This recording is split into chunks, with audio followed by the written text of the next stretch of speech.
Yorkshire Television, Justice, Growing Up, VTR 1739, Part 1, Take 1.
His lordship is ready to see you. Thank you. This is an application for bail, my lord, on behalf of my client, Mr. Simon Robbins, at present in Stone Lodge Remand Centre. Detective Sergeant Tyndall is here on behalf of the police. Yes. The magistrates at Upper Lenham refused my client bail at the committal proceedings yesterday. The charges are attempted rape and indecent assault. The substance of my application is threefold. First, the defendant has a family background of the utmost integrity and could continue to live at home pending trial. Second, substantial sureties are available. Third, these alleged offenses are quite out of character, and there is no likelihood of their being repeated. The defendant intends to plead not guilty. Thank you.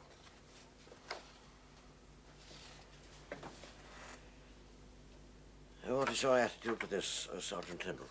Well, I can't agree with Miss Peterson, my lord. These charges are extremely grave, and the ladder's previous convictions for being in possession of cannabis, for speeding and other offences, and, in my opinion, cannot be controlled by his family. Well, then, what is all this about a family of the utmost integrity? Well, he's the son of my chief constable, my lord.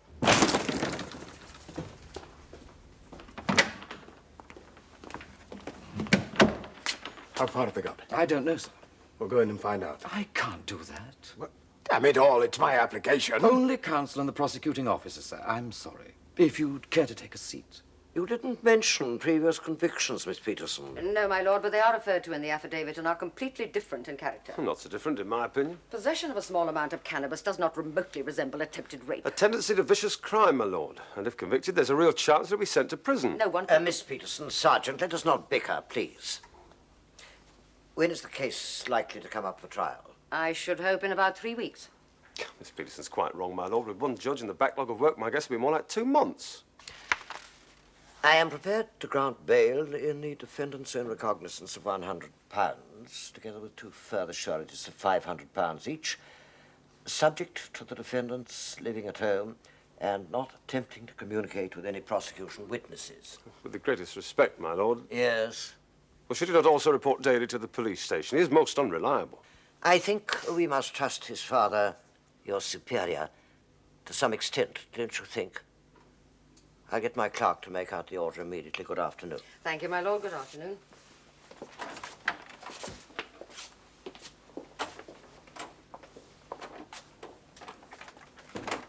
That Sergeant Tyndall, Yes, Judge. is he a brave man or insane?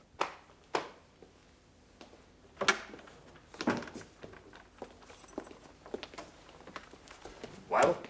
2 sureties of £500. Ah, thank God for that. Yes, but there are conditions. Oh, he'll keep to any conditions. Miss Peterson. It is you. I thought it might be. I'm extremely grateful to you, and for taking this on at such short notice. You've already met?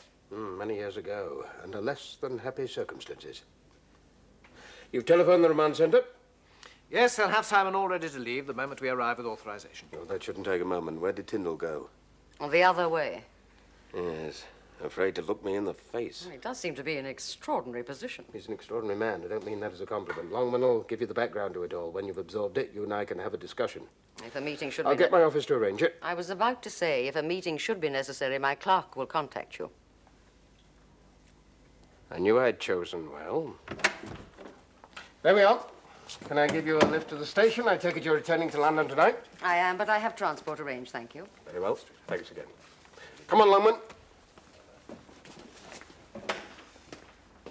So, you'd already met Harriet Peterson. 20 years ago. I prosecuted her husband for embezzlement. He went down for 3 years.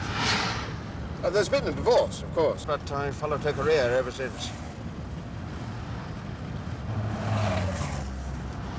She's a widow.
There are conditions, of course. You're to stay at home with me and you're not to contact prosecution witnesses.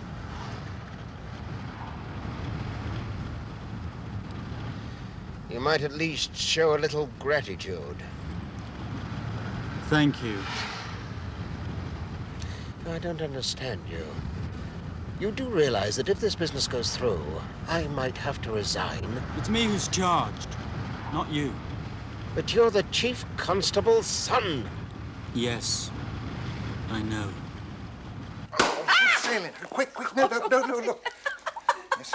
Now, keep it steady. Almighty Bob. Your hand's shaking. It isn't. Is this vintage? None. Oh. After what I've had to pay for the lease, you're lucky it's not tea.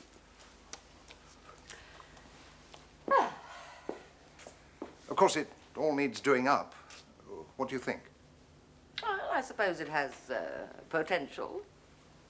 Will your furniture fit? I'll make it fit. At the moment, it lacks the Harriet Peterson touch. Frilly curtains, antimacassars, ducks on the walls.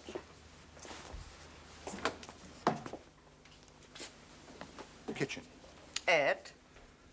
You'll be able to cook me some splendid meals. Oh, yeah. You saw the consulting room on your way in. That's the bathroom.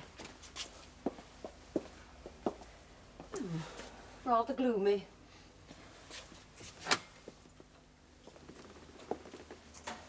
Bedroom. Dingy.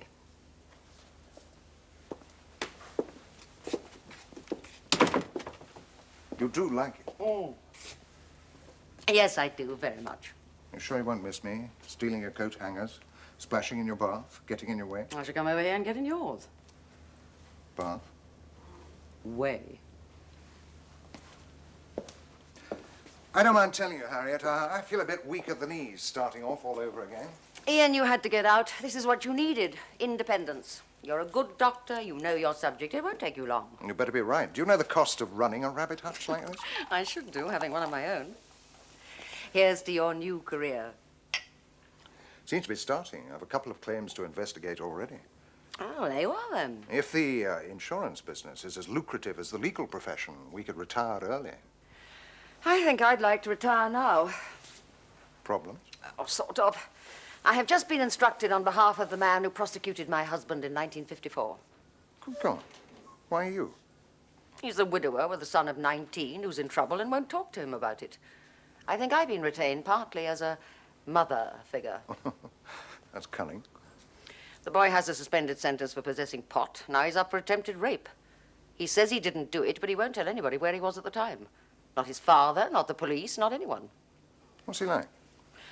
Solicitor says he's your quiet, inhibited type.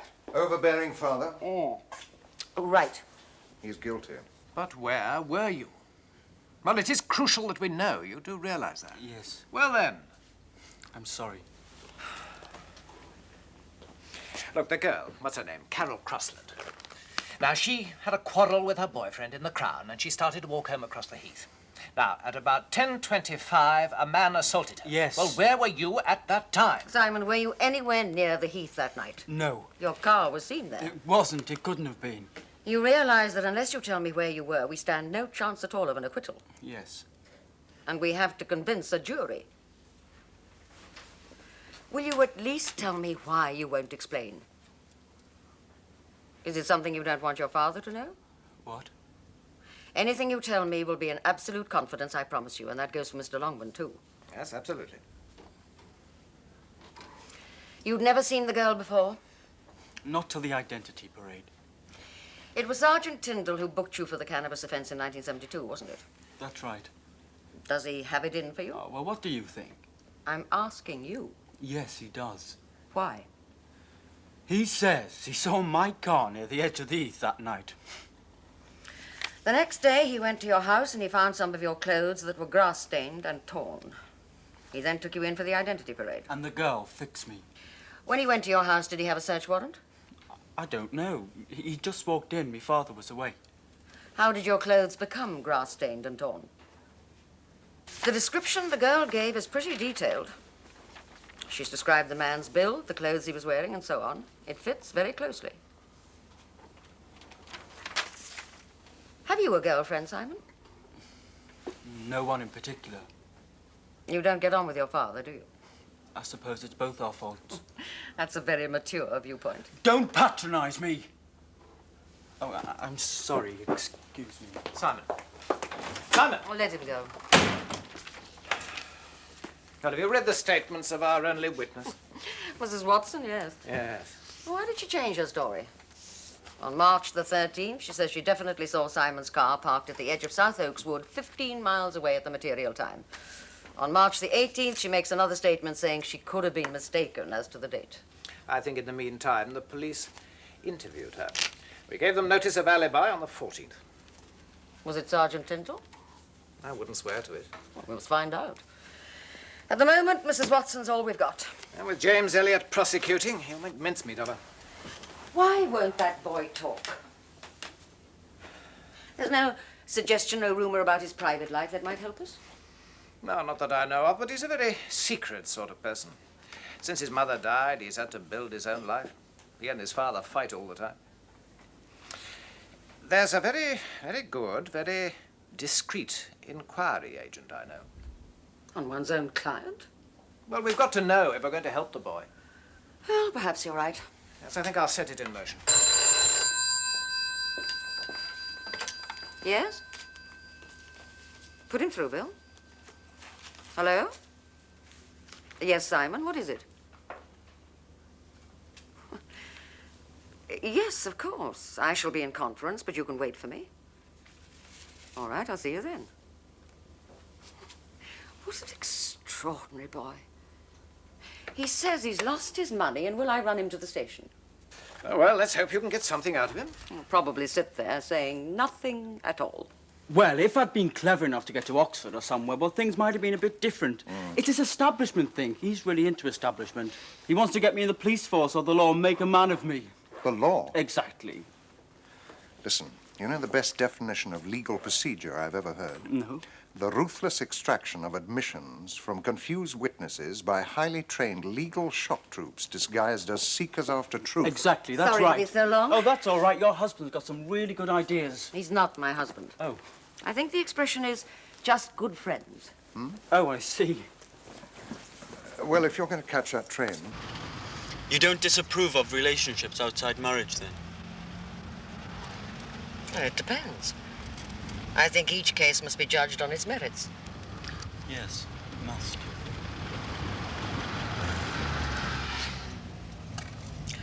What are your views about it? Well, I think that you shouldn't hurt or deceive. Are you both married to other people? No, I'm a widower. Miss Peterson's divorced. But if you were to find yourself in the position where you... Go on. Nothing, never mind. You knew my father, didn't you? Yes, I did. He told me. He was chief superintendent then. He said he admired very much It's the all way past that you... history, Simon. Of course, I'm sorry. Did you know my mother then? No, I never met her. Why do you think that he's asked for you on this case? I don't know. I don't think that he ever stopped to consider your feelings.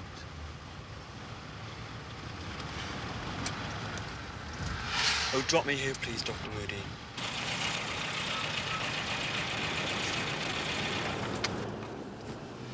You're not exactly helping Miss Peterson. I know that. Thanks for the lift. Simon, can't you tell me anything? There are some things matter so much that they mustn't be told to anyone. Anyhow, I don't acknowledge the court. It's just another manifestation of Father and his police. But what will you say when you stand there in court? I shan't say anything. Literally. Oh, yes. I shall refuse to give evidence. I won't go into the witness box at all.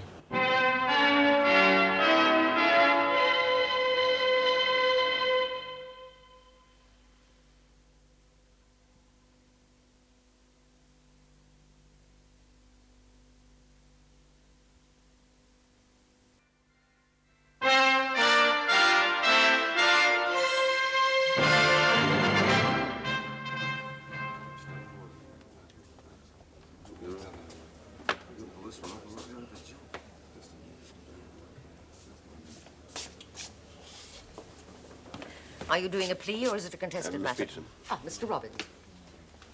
You've got nowhere with my son. He's being very uncooperative. But you've got to get through to him. That's easier said than done. The law is a man's business, Miss Peterson, but I think you know why I chose you. I can guess. Yes, well, don't let me down. You know your opposite number, I believe. Yes, we share chambers. Tyndall chose him. Did he really? In effect. I'm told he's brilliant. Should you be wearing that? I have no intention of hiding behind scissors. Miss Peterson, I tried to get you last night. I've got the inquiry agent's report. For the last 2 years, Simon's been having a liaison with a Mrs. Elizabeth Lee. Well, he's kept it extremely quiet. I went to see her yesterday, but she wouldn't make a statement. And she wouldn't say if he was with her that evening or not. What do you think? I think he was. We'll talk at lunchtime, and don't tell his father. Oh, I had a long talk with Mrs. Watson again. She's going to be a pretty unreliable witness. Do you think it's wise to call her? What else have I got? Put up Simon Charles Robbins. Simon Charles Robbins.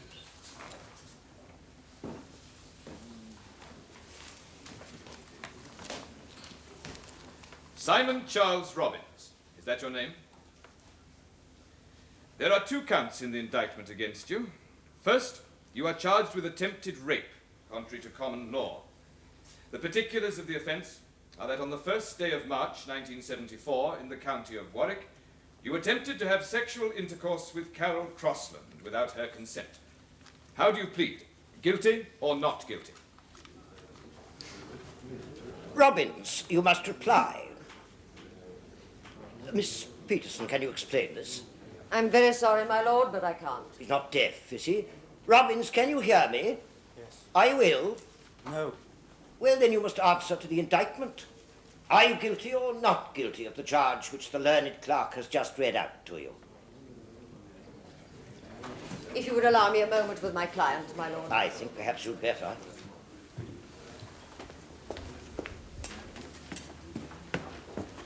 Don't be a fool. I I warned you, I don't recognize the court. What do you think you'll gain by that? You'll alienate the judge and lose any possible sympathy for Oh, yourself. you don't understand. Simon, I know about your Mrs. Lee. She mustn't be involved. She mustn't be forced to speak. I will call her if it's necessary. If you do, I'll plead guilty, so you won't have a Then chance. you'll plead not guilty now? No. Miss Peterson.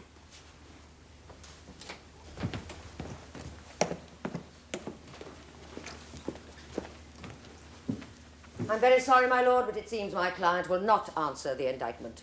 I see. Put the second count. Secondly, you are charged with indecent assault, contrary to Section 14 of the Sexual Offences Act 1956. And the particulars of the offence are that on the day aforesaid, you did indecently assault Carol Crossland aforesaid. How do you plead? Guilty or not guilty? Robbins, this is a court of law, and I direct you to answer the indictment. Well, upon my soul. Have you received instructions, Miss Peterson? Of a sort, my lord. Well, if he's capable of giving you instructions, I take it that neither of you disputes that the prisoner is mute of malice. No, my It lord. seems so, my lord. Then I direct that a plea of not guilty be recorded on each count. And I strongly advise the prisoner to come to his senses.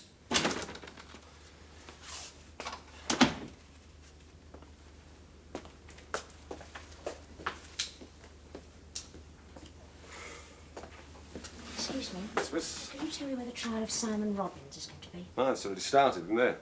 Maybe you can't go in that way, love. You have to go round to the public gallery up there. Oh, well, if it started, then I won't. Wait, can I leave a message? I think inquiry's desk there. Thank you. I'd like to leave a message or something. Thanks.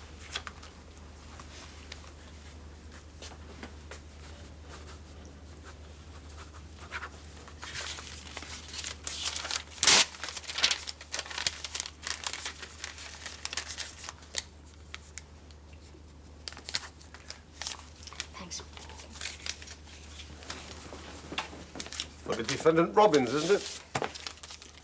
I'll see you get to. Constable? And at what time did you leave your boyfriend in the pub? At 10:15. How do you know? Well, I told him to jump off, and then I looked at me watch to see if I could still get home by bus. Jump off what? A colloquialism, my lord, meaning go to blazes. Oh, I see. Well, the last bus went at 5:15, and it was 15:15, so I decided to walk. Which way? Well, across the heath, of course. The pub's on one side of the heath, see, and the only way home for me is across it. Or round, but that would have taken hours. So you set off across the heath. That's right. Now, would you tell the court, please, in your own words, exactly what happened next?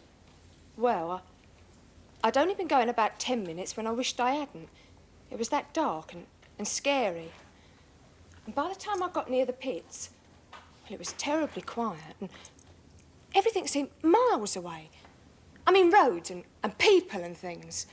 Yes. Well, then this chap suddenly jumps out on me. He grabbed me from behind. This was at a place called the Pits. That's right. That is marked .5 on your maps, members of the jury. Now, Miss Crossland, did you hear this man before he actually touched you? Well, yeah, just before. I heard a noise just before, but it was really all at once. And? Well, he grabbed me round the neck from behind, and he flung me to the ground, and he came right down on top of me. He tore open my shirt, and then he started to rip my zip open, on my trousers. Well, I was hitting him, and I was scratching and clawing and biting him, until I managed to land him a really hard one in the rocks. In the what? In the crutch, my lord. Oh, thank you. Miss Crossland, did you manage to get a good look at him? Oh, yeah.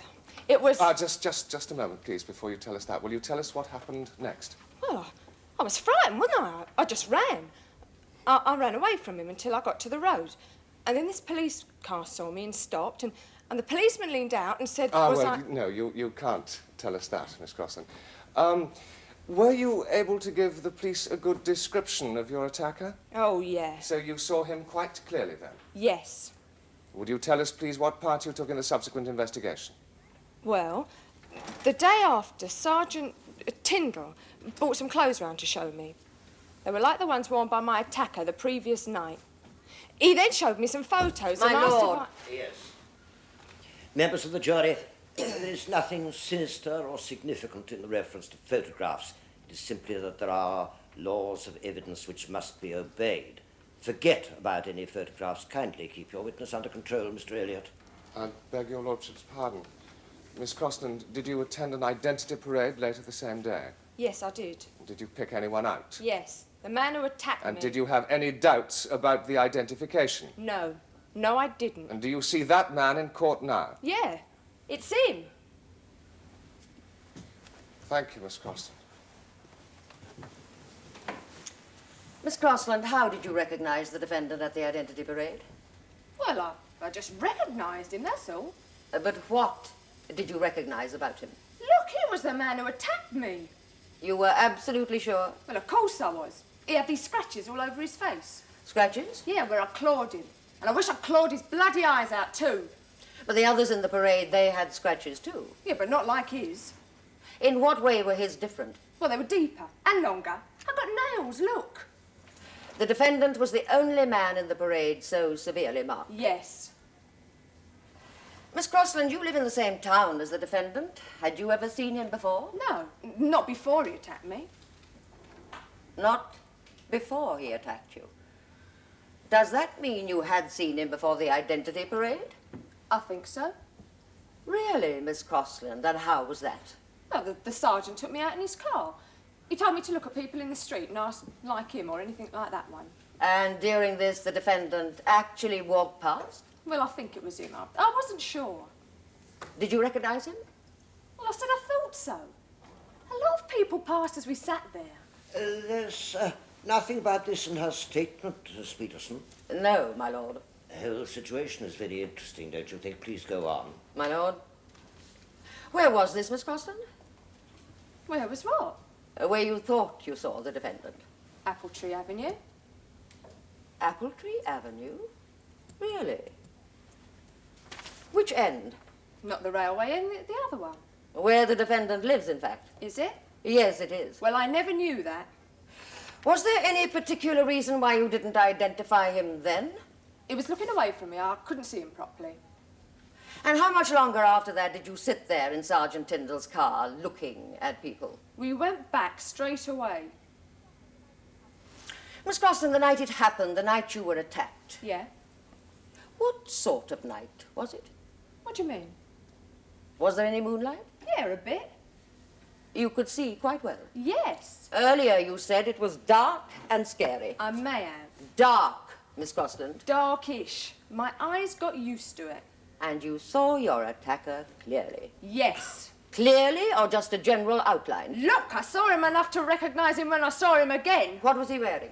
A denim jacket, blue colour, a soft woolly shirt and brown trousers. Why didn't you give that description to the police at the time? I did. No, you didn't. You only gave that description when you came to make your formal statement for this trial. Well, then. The original description you gave was jacket, trousers, polo neck, sweater. Nothing about a shirt, or blue denim, or brown trousers. Well, I remembered after. Yes, you remembered after you saw the clothing Sergeant Tyndall had taken from the defendant's house. What you don't seem to understand is that Miss Peterson is managing to make something out of what seemed like a hopeless case. I know. Without your cooperation at all. You've antagonized the court. You've made more of a public spectacle of yourself. Leave me alone. Look, we know all about this woman of yours. And if you don't make some effort to defend yourself, we'll call her. I was building up some kind of trust with your son. You have now totally destroyed what little confidence he had in me. Nonsense. Of course you have. He thinks I told you. Who did? Longman told me because I need Longman, to know. I did Look, ask you I paid the specifically. piper around here. This woman's important. What's her name, Lee? Yes. If we don't have something more to go on, Tyndall will have all the ammunition he needs. How do you mean? His promotion has come up before me 3 times. A written recommendation and report, and I've turned it down every time. He cuts corners. He's too damn ruthless. He's landed us in serious trouble lots of times, bullying that verges on intimidation, that sort of thing. Now, he knows I've blocked him and he's out to topple me through my son. If Simon goes down, I'll have to resign. He knows that. You say Tyndall cuts corners? It's been known. Twists evidence? Leans on it, makes sure it sticks. He wouldn't manufacture it. He's too subtle for that. That's why we've got to have a cast iron alibi. Well, there's not much point in calling Mrs. Lee if we're not certain what she'd say. What do you know about her? Married woman, 2 children. Husband doesn't know. And a hole-in-the-corner affair with my son. But apparently it's been going on for 2 years. 2 years? Good God. You call this woman, I'm not calling anyone until I know precisely what they're going to say. but if she can give my son an alibi, you'll call her. Subpoena her if you have to. If I have to, yes. And were you on duty, Sergeant, on the evening of March the 1st? No, sir. No, I went to visit my sister over at Winterbourne, sir. And which route did you take when returning? The B1215, sir, along the edge of the heath. About what time was that? Well, I passed Heath at about 10:20 p.m., sir. Did you notice anything as you drove back? Yes, I did, sir. Vintage MG, painted green, parked half off the road into the bushes on the edge of the heath itself, sir. Did you recognize it? Oh, yes, sir. It belonged to the defendant. How did you know that? Well, it's very distinctive, sir. It's a 1927 model, and I'd twice booked it for speeding. That is a wholly prejudicial remark, Sergeant. I beg pardon, my lord. As you were perfectly well aware. Members of the jury will ignore that last remark. Yes. Did you take any action as a result of seeing the car? No, sir. No offence was being committed. When did you first connect it with this case? When I went on to the investigation the following morning, sir. I realised that the defendant must have been near the scene of the attack at the material time, so I went to ask him about his movements that night. You interviewed him? I did, sir, yes, at his home. Did you already know him? Oh, yes, sir.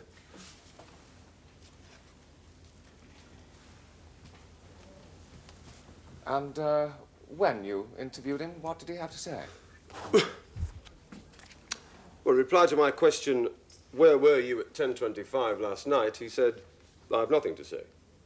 I then said, I have reason to believe that you were in the vicinity of the heath. Is this correct? He did not reply. I then searched his room, sir. I found a quantity of clothing concealed under a bed cover in the wardrobe. Is this the clothing? Exhibit 6, my lord. Yes, sir, it is. A jacket, a pair of trousers and a shirt. What first drew your attention to this clothing, Sergeant? Well, the trousers were badly grass-stained at the knees, sir, and the clothing itself was torn and muddy in places as if he'd been in a fight. Comment. I shall not warn you again, Sergeant. You know the rules of evidence as well as I do. Beg pardon, my lord? Members of the jury, you will pay no attention whatever to any opinion that the witness may express. He is here purely to give evidence as to fact, not to comment upon it.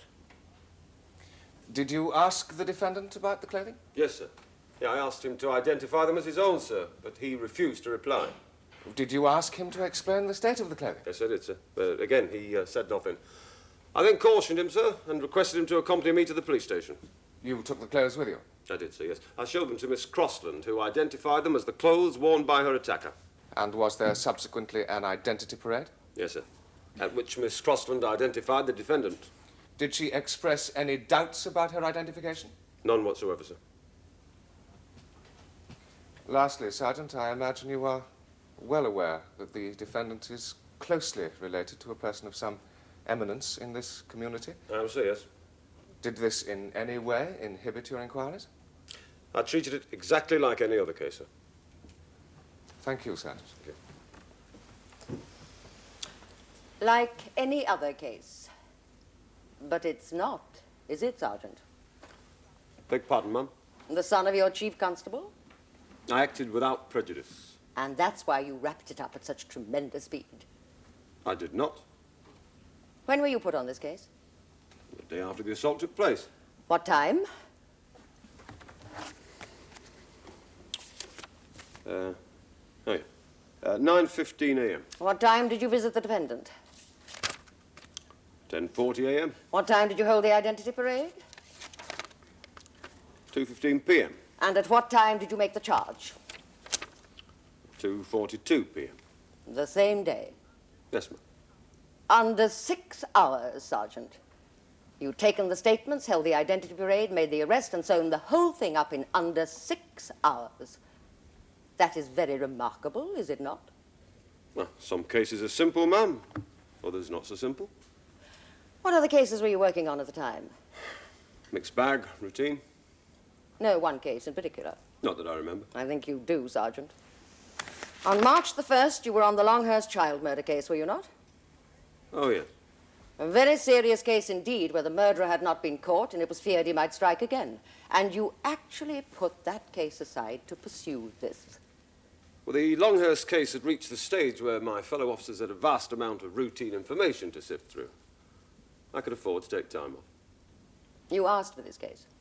Not asked, no. You didn't ask for it? Well, not like that. Like what, then?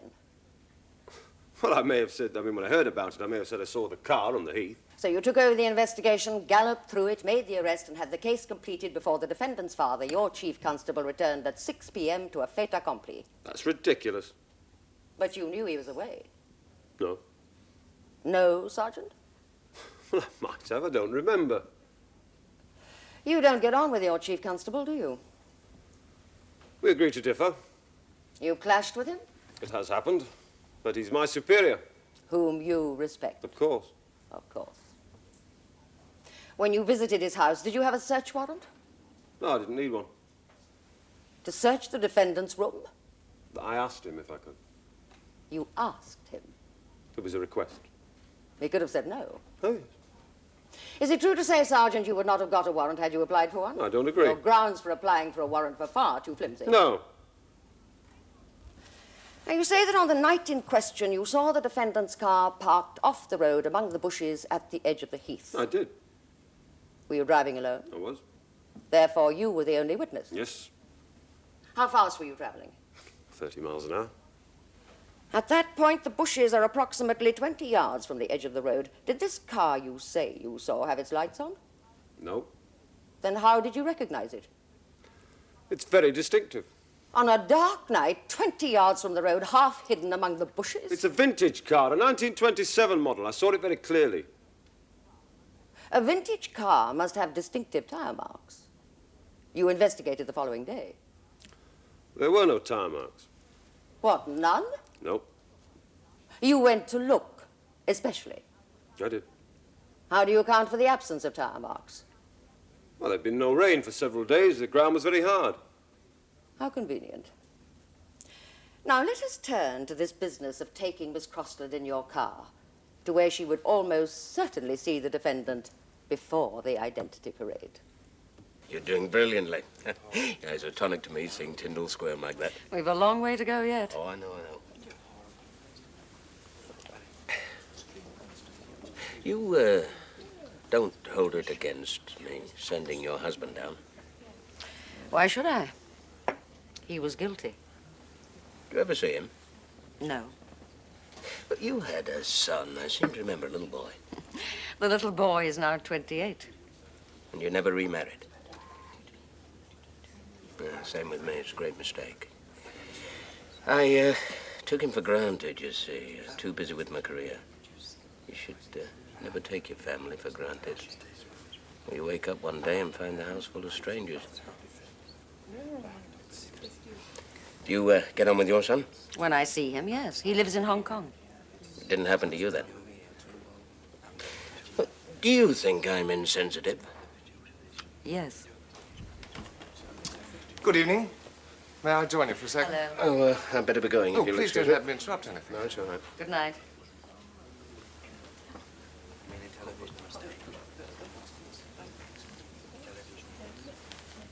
You're looking very smug, James. What have you been up to? Nothing to look smug about. You're doing brilliantly. Made Sergeant Tyndall look like Mr. Fix-It. Ridiculous. I only made a dent in him. No, I wouldn't say that. You've been making hay with all my witnesses. Think you might even win this one. Another drink? No, thank you. I've far too much work to do. Yeah, me too. Oh, well. Oh, by the way, I shall be calling a new witness tomorrow. Oh, yes? Yes. I'll see you get a copy of the statement. Good night. James? Harriet. Who? Sergeant Tyndall tracked her down. Mrs. Elizabeth Lee. Simon was with her that evening, didn't you know? You're calling her? Yes. You see, she swears he left her at 9:50, just 40 minutes before the assault took place. And in one hell of a state.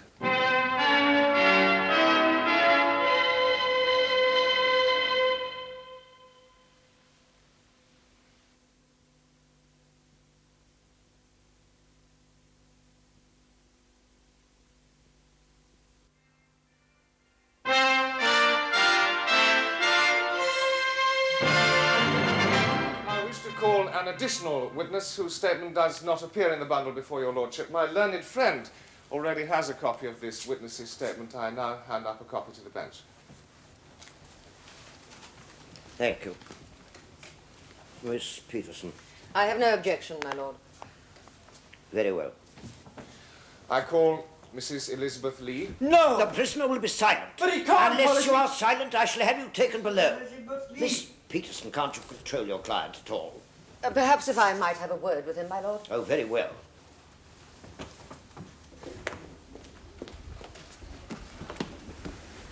The prosecution subpoenaed her. I couldn't stop it.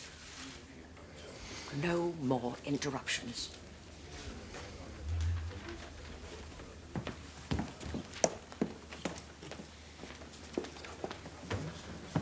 My client wishes to apologize for his outburst, my lord, and promises it will not recur. Very well.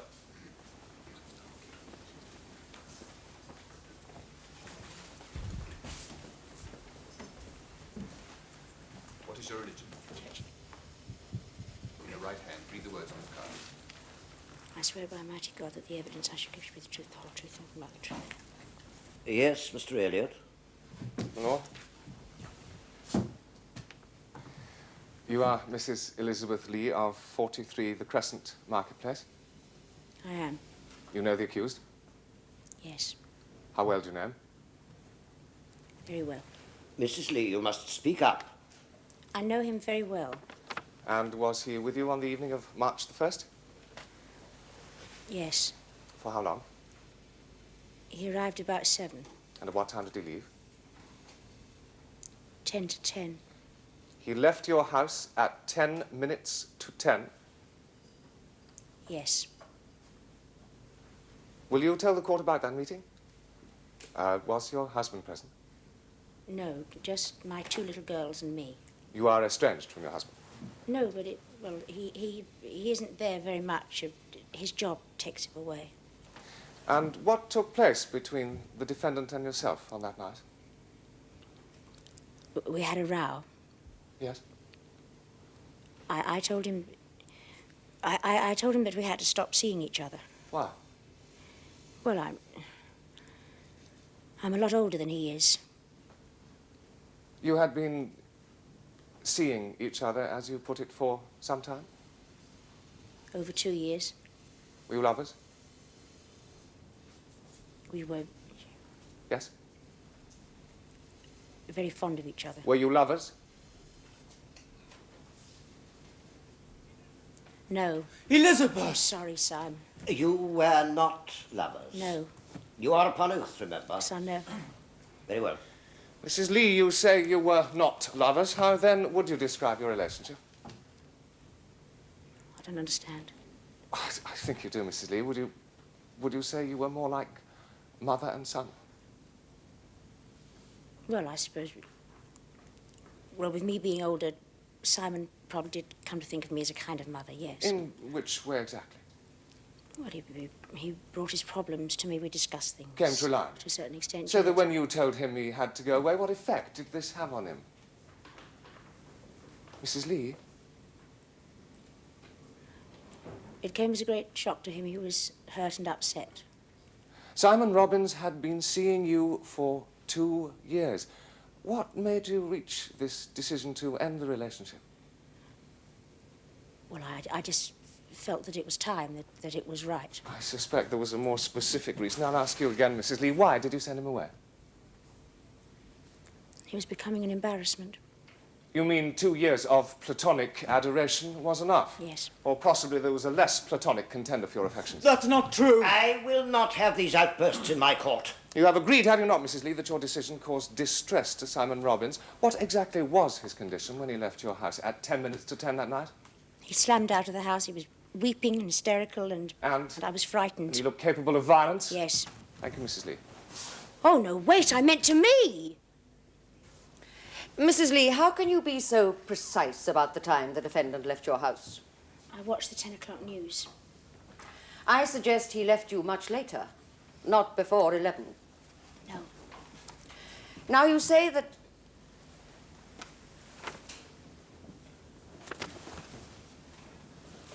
I have no further questions for this witness, my lord. Very well.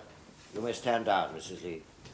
That concludes the case of the prosecution, my lord. Thank you. Miss Peterson. I call the defendant, Simon Charles Robbins.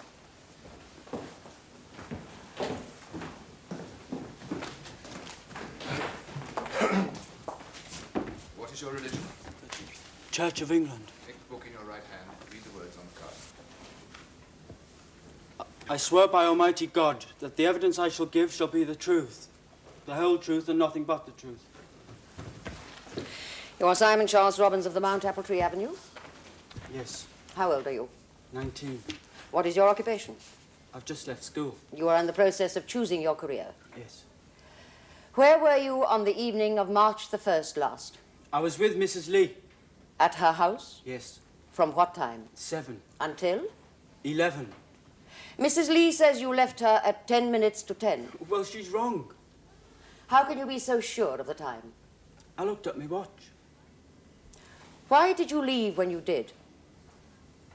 Well, we had a row and I was very upset. I went storming off. She said that she wanted to finish our affair. Your affair? Yes. Mr. Robbins, you are fully aware of the meaning of the term affair. Yes. Our relationship was a physical one. We made love. I see. Very well. Mrs. Lee told you that she wanted to end your relationship. Yes. What did you do when you left her? Well, I was in a terrible state, and so I went to a place called South Oak Woods and went walking about in the dark. I was crying, I think. I just walked about for hours. Oh, that's why my clothes got into such a mess. Why did you go to South Oaks? I often go there. It's quiet and I like it. And after? After what? After you left the wood? I drove home. I got home about 1 o'clock and I fell asleep with my clothes on. Why did you subsequently hide your clothes? Well, if my father had seen them, he'd have been furious. Are you afraid of your father? Sometimes. Mr. Robbins, why on earth didn't you tell all this to the police in the first place? Well, it's Mrs. Lee. It's her husband. If he knew about me, well, yeah? he'd kill her. You are quite certain of the time you left Mrs. Lee? Oh, yes, after 11. And you were never at any stage anywhere near the Heath that night? No. Thank you, Mr. Robbins.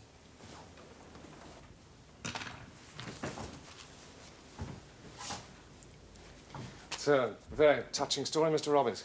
It's the truth. Really? All of it? Yes. Well, there is this curious difference of opinion as to whether you actually made love or not. That's odd, isn't it? We did make love. But Mrs. Lee says you didn't. Can you explain that? No. No. I take it you love her. Yes. And your previous silence was a gallant and chivalrous sacrifice in order to protect her so that she should not be implicated in the trouble at the hands of her vengeful husband. Something like that. But why, in that case, did you not reply to the indictment? What? Well, as I've said, I can understand your reasons for not wishing to mention your alibi in order to protect Mrs. Lee. You were telegraphing to her, were you not? You were saying, in effect, I love you so much, look at the sacrifice I am making in order to protect you. A bit of the martyr complex about it, wouldn't you say, Mr. Robbins? A bit of the theatrical? I don't understand. But why refuse to reply to the charges at all? Why not just say, not guilty? I don't recognize the court. Then why are you answering me now?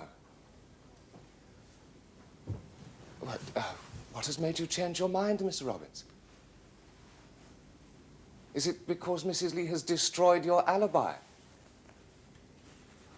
Or is it because she has said you could not, beg your pardon, did not make love to her? I could. I could. Ah, yes. Tell me, Mr. Robbins, was this your first affair? What? With Mrs. Lee, your first affair? Yes. You're not an experienced lover, then? I am experienced. Really, how? My lord, this is cruel and unnecessary. It has nothing to do with whether the defendant was on the Heath that night or not. It is my contention, my lord, that this young man is a liar. I am entitled to test that. Very well. I'm obliged, my lord. Mr. Robbins, when was the first time you slept with Mrs. Lee? I don't remember. It was 2 years ago. You don't remember? That's not very complimentary, is it? Look, it's very private and I don't want to discuss Oh, come it now, at all. you've never slept with her at all, have you? Of course you I have. have. The most intense relationship, I grant you that, but you've never been to bed with her in your life. There's no shame in admitting it. There's nothing wrong. I... Yes? I love love her. Don't doubt that you love her. No one doubts that you have the most deep and sincere and true love for her and that you want to marry her. That is most honourable and most responsible, but you've never slept together, have you? No. And in your row, she taunted you with this? Yes. She said if you were a man, you'd have done something about it. Not like that. Or something like that. Yes. She was cruel to you. She was cruel and bitchy. After your 2 faithful years of love, after you had protected her and cared for her, she actually taunted you with not sleeping with her. I hated her. I wanted to hurt her. I said that she didn't excite me because she was too old. And she said... I bet you couldn't even make it with someone your own age. You drove out to the heath and attempted to prove that you could. You were hysterical. You were not in control of yourself, but that is what she drove you to, isn't it? It was her fault. Yes. Yes.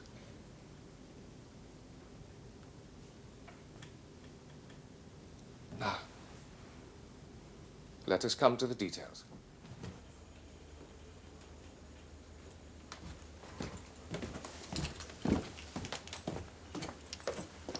Your receipt, Miss Peterson. Thank you. Goodbye. Bye-bye. Miss Peterson, Good morning. I'd like to thank you for all you've done. Have you seen your son? Yes, I went to see him this morning before they transferred him to where he'll be for the next 3 years. He seemed older, grown up all of a sudden. We talked quite a lot. Good. I'm glad. Can I give you a lift to the station? No, thank you. James is driving me back. I hope you won't resign. My letter of resignation went in last night.